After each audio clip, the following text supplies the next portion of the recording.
ভারতের নীতি নির্ধারকদের অ্যারেঞ্জমেন্টেই এই কাজটা করা হয়েছে। শেখ হাসিনা দিল্লিতে প্রেস কনফারেন্স করবেন, সেখানে বক্তব্য রাখবেন। গতকাল তিনি রেখেছেন অডিও বক্তব্য।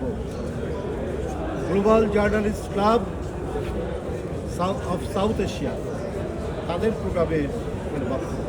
তো বিশ্বাস করি এটি ভারতের নীতি নির্ধারকদের অ্যারেঞ্জমেন্টেই এই কাজটা করা হয়েছে।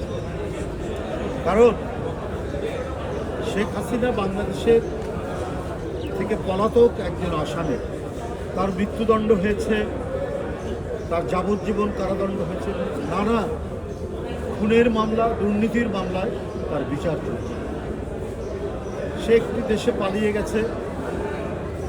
সেখানে আমাদের 2013 সালে এক্সট্রাডিশন যে আইন, সেই আইনের মাধ্যমে শেখ হাসিনাকে ফেরত দেওয়া যায়। এই জন্য সরকার চিঠি দিয়েছে, কিন্তু সেই চিঠির পুরো জবাব দেওয়া হয়।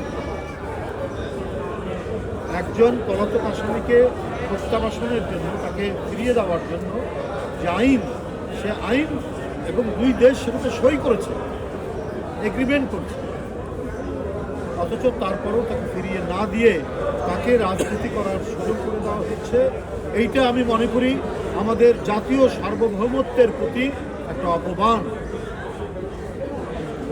এই অপমান পার্শ্ববর্তী দেশ, আমরা বন্ধু রাষ্ট্র বলি, আমরা সমমর্যাদার ভিত্তিতে পরস্পর অবস্থান করব।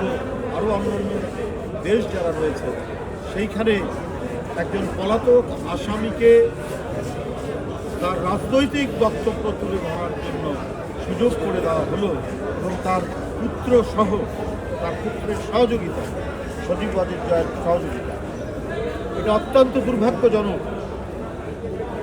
আমরা মনে করি যে আমাদের যে মিউচুয়াল ট্রাস্ট, মিউচুয়াল রেসপেক্ট, এটা সম্পূর্ণর উপর এটি একটি হস্তক্ষেপ, এবং আমাদের যে ইন্টারনাল অ্যাফেয়ার্স, সেই ইন্টারনাল অ্যাফেয়ার্সেও এটা এক ধরনের হস্তক্ষেপ।